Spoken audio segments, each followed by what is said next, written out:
Quer desconto para entrar na faculdade? Acesse querobolsa.com.br.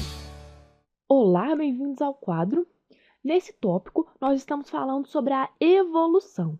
Já falamos sobre o conceito de evolução biológica e sobre dois evolucionistas muito importantes, que são o Darwin e o Lamarck. A partir de agora, nós vamos falar sobre as evidências da evolução, começando com o estudo dos fósseis. A palavra fóssil, pessoal, vem do latim fossilis, que significa aquilo que é tirado da terra.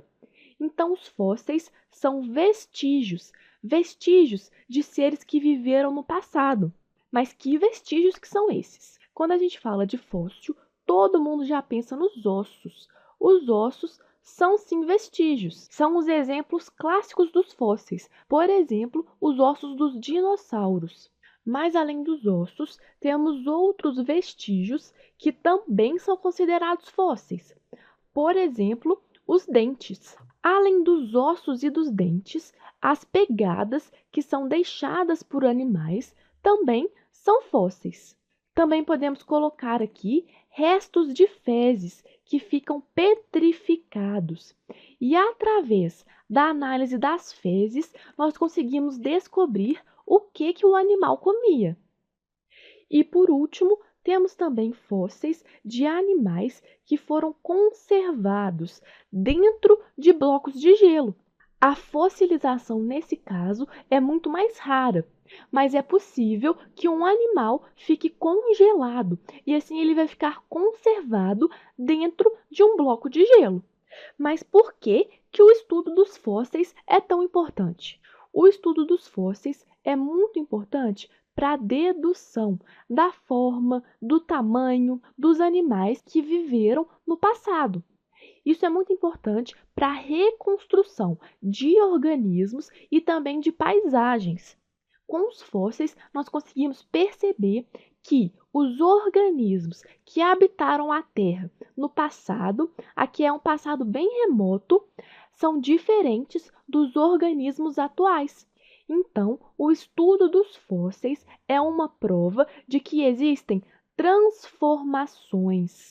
Isso significa que os organismos estão em constantes mudanças. E é por isso que os fósseis são considerados evidências da evolução, porque eles provam que essas transformações aconteceram. Mas aí eu pergunto, como que acontece a fossilização? Bom, para entender isso, já desenhei aqui um organismo que morreu. Com o passar do tempo, esse animal vai começar a entrar em decomposição. E quem são os organismos decompositores? Bom, relembrando, os organismos decompositores são as bactérias e os fungos.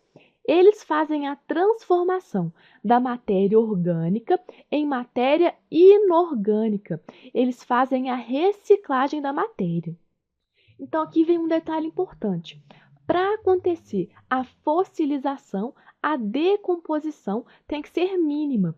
Isso porque, com a decomposição, vai acontecer a degradação desse organismo. Então, pessoal, a decomposição aqui tem que ser mínima para preservar esse cadáver. É por isso que os fósseis são muito raros, porque a fossilização só vai acontecer em condições muito especiais. Mas que condições são essas? Essas condições podem acontecer, por exemplo, quando os restos desse organismo são soterrados por sedimentos, por exemplo, por areia ou por argila. Com o passar do tempo, esses sedimentos vão se compactando e aí vai acontecer a formação de uma rocha muito especial. Vocês sabem que rocha é essa? Bom, essa rocha é a rocha sedimentar. No interior dessas rochas podem ser encontrados muitos fósseis. Isso por quê? Porque dentro desse ambiente o organismo vai ficar protegido e aí vai acontecer a preservação dos seus vestígios. Atenção, pessoal! Os fósseis da rocha sedimentar são apenas um exemplo de fossilização, que é o exemplo mais comum. E só para fechar essa aula, só quero lembrar que existem vários tipos de fósseis.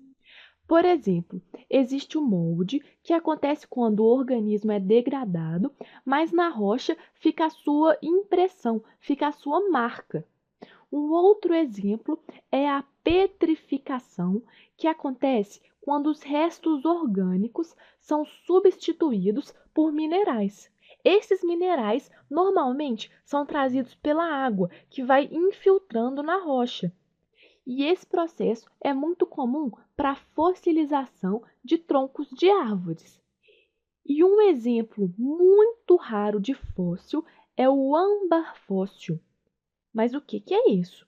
O âmbar fóssil, pessoal, acontece quando o corpo completo do organismo é preservado. E ele é preservado no interior de uma resina das plantas, que vai ficar solidificada. E que resina que é essa? Essa resina é o âmbar. E esse tipo de fossilização é mais comum em insetos. Então é isso, fechamos essa aula por aqui. Na próxima aula, vamos falar mais sobre outras evidências da evolução. Te espero lá, até mais!